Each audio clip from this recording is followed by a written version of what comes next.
getir seher yeni sana meni yetir yeller seni bana soğut eder yarım bu yollar. Bana gerek dinle senin sevgin, bana gerek dinle senin sözün, senin bile dolu ömür arzu hıyarlar. Geçme için bile her günler geçmem için bile bir ömür sevmem için sana men bugün söz veriyem. Olsana sebep menin sevgime, olsana sebep baktlı günlerime, baktına seni yitireceğime men söz veriyem. Sen elimde bu yüreğim, sen elimde menin ömrüm, sonun için söyürüm seni anan yar. Sen elimde men bu dünya, seni söyleyen hem söyleyen, dinle senli baktlı ol yan anan yar anan.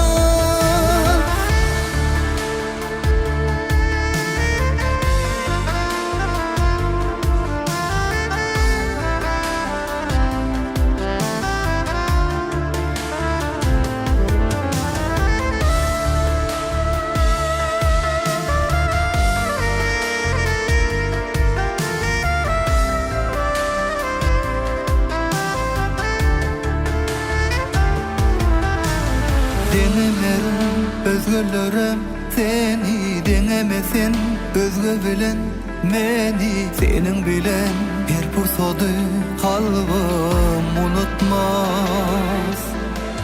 Senin yerin yüreğimde benim, bağlan sana her demime demim, baktı sana hıyalımda men umutlar. Geçme için bile her günler geçmem için bile bir ömür sevmem için sana men bugün söz veriyem.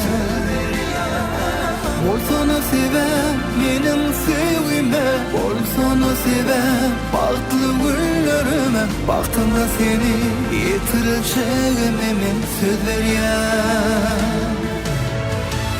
Sen elimde bu yüreğim, sen elimde menin ömrüm, sonun için söyürüm seni anan yar.